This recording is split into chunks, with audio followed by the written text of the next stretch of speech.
Good afternoon, Mount Calvary. I am your Vicar Jacob. Thank you for joining us for another daily devotion as we continue going through Unforgivable, which can be found in the Amazon link below if you so wish to purchase that.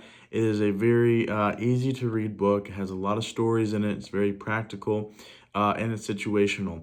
You don't have to read the whole book. You can just simply open up to a chapter that whatever you may be struggling with at that time. So last time that we were together, we talked about how anger can lead to opportunities for the devil. Today, we're going to be talking about what's the key to overcoming unforgiveness. So I'd like to open today with a question from the book, two questions actually, is how long have you suffered with unforgiveness?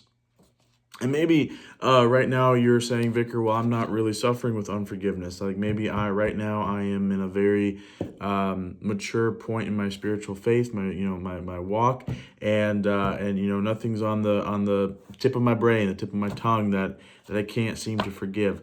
Well, I want you to think back of a time when you did struggle with forgiveness and suffer when you had suffered with being unforgiveness. We're giving unforgiveness, right? So think back to that time, put yourself mentally in that place.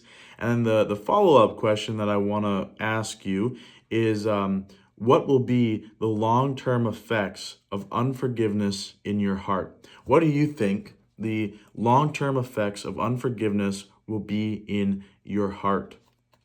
And if you're thinking back of a time, or if you're dealing with one right now, but if you're thinking back to a time of when you dealt with unforgiveness, and that time has since passed, and you've worked through forgiveness and reconciliation, you can think about how that was a struggle for you. Otherwise, if you're dealing with something now, you can go ahead and answer that question.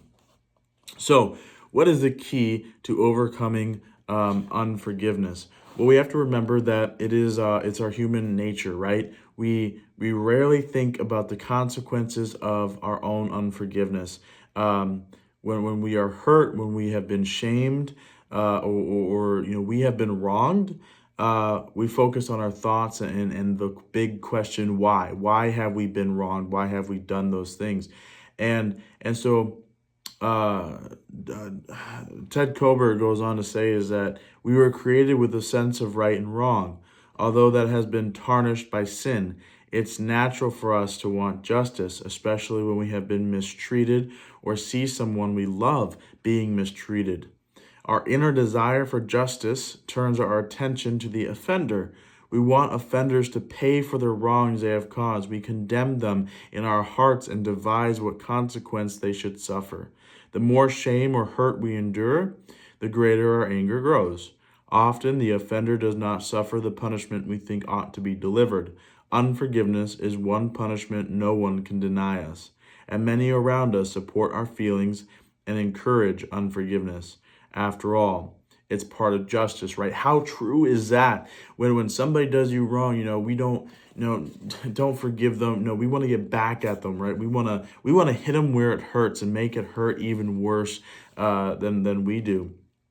But they also go on to tell us that unforgiveness may cause some pain for the offender, but its greatest harm is done to the one withholding forgiveness.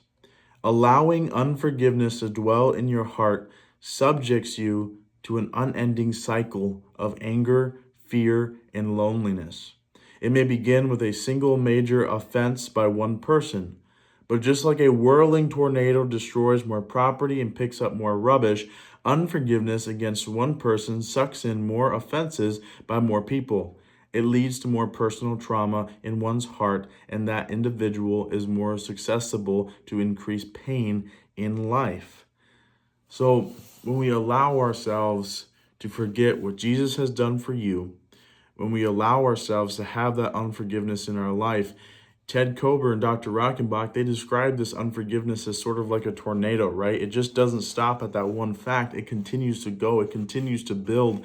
And rather than Christ being the center of our life, it's that tornado.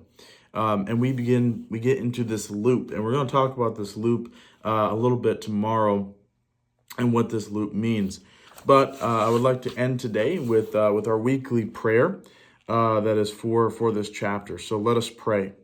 Lord, when I look within, I find a special place that hoards an unforgiven sin which I have not erased.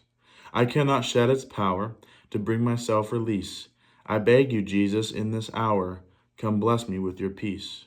My will must be undone. My gaze has been on me. Now fix my focus on your Son, who died to set me free. Amen.